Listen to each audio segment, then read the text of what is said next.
Hi guys, आदाब। मैं doctor Sheikh आपकी खिदमत में हाजिर हूँ। उम्मीद करता हूँ कि आप भी खैरियत से होंगे, स्वस्थ होंगे, निरोग होंगे।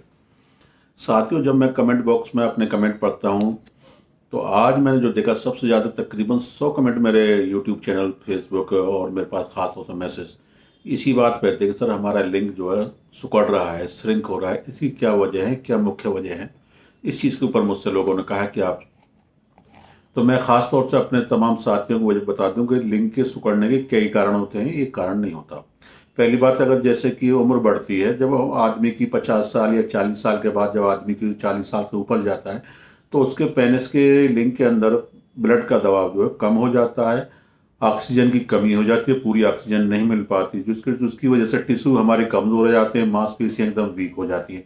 जब मांसपेशियाँ वीक हो जाती हैं तो पूरा ब्लड नहीं आ पाता। तो इस कारण से लिंग जो है, तकरीबन मैंने कई पेशेंटों में देखा है, तकरीबन आधा इंच से 1 से 1.5 इंच तक हमने जो है कम होते हुए देखा गया है।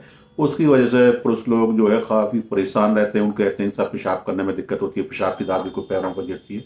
तो इसकी वजह से चिंता। बाकी दूसरी बात, जो उनको सेक्सुअल जो सेटिस्फेक्शन नहीं होता है, इसकी वजह से उनको चिंता सताती है। दूसरा क्या होता है कि वजन, जिन पुरुषों का वजन जो है 100 किलो या 80 किलो, जो वजन बहुत ज़्यादा बढ़ जाता है तो वो मांस जो है लिंग के ऊपर दबाव डालता है और चारों तरफ से घिर जाता है।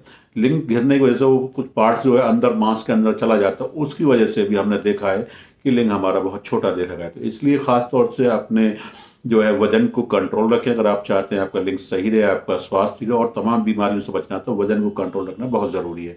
तीसरा क्या होता है, कई हमने देखा कि पायरोन डिसीज हो जाती है, लिंग टेढ़ा हो जाता है। उसकी वजह से क्या होता है, क्या है कि जो हमारी नसें जो होती हैं, जो मसल्स होती हैं, जो वेन्स होती हैं, जो धमनियाँ होती हैं, उनको ही जो है इस तरह की दिक्कत हमने देखी गई है। तो ख़ास तौर से मैं आपसे बताऊंगा कि आप जो है, अगर इस तरह की कोई दिक्कत होती है तो उसमें आप जो है रोज़ाना रेगुलर तरीके से आप अपने लिंग की मसाज करें। एसएस ऑयल से या डबल एक्सल क्रीम से मसाज कर सकते हैं, उससे भी आपको फ़ायदा मिलेगा।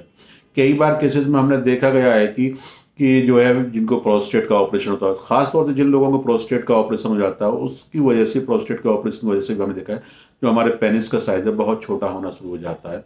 अगर आप पेनिस के साइज़ को लेकर चिंतित हैं और पेनिस को बहुत छोटा है, इससे आपका वैवाहिक जीवन गड़बड़ा रहा है, तो इन चीज़ों पर जो मैंने आपको बताया, इन चीज़ों पर ख़ास तौर से ध्यान रखें।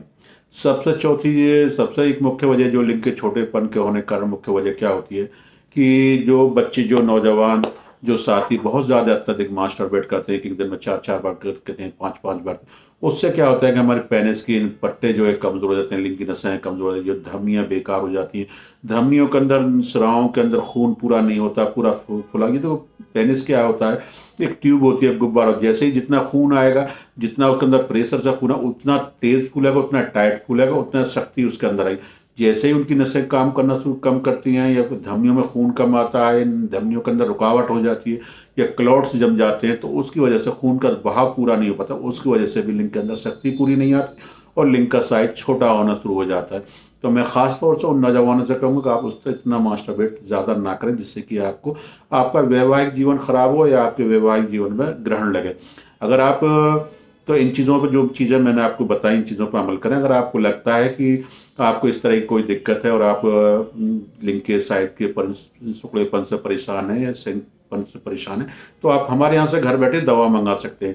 दवा मंगाने के लिए मैं यही को, जिन शहरों में मेरी क्लिनिक है वहाँ पर आकर मुझसे खुद विजिट करिए, आकर दिखाइए, जो भी जाँचों की जरूरत हो मैं कराऊँ। या आप बहुत ज़्यादा दूर है, अगर आप मेरे कॉल सेंटर से दवा मंगाना चाहते हैं तो फ़ोन करते वक्त आप ये ध्यान रखें कि अपनी पूरी जानकारी हमारे कॉल सेंटर पर दें, हमारे डॉक्टर्स को दें, जिससे कि वो सही निदान करने के बाद आपको सही दवा पहुंचा सके। और आपसे गुजारिश है कि वीडियो को ज़्यादा से ज़्यादा शेयर करें। शुक्रिया आपका।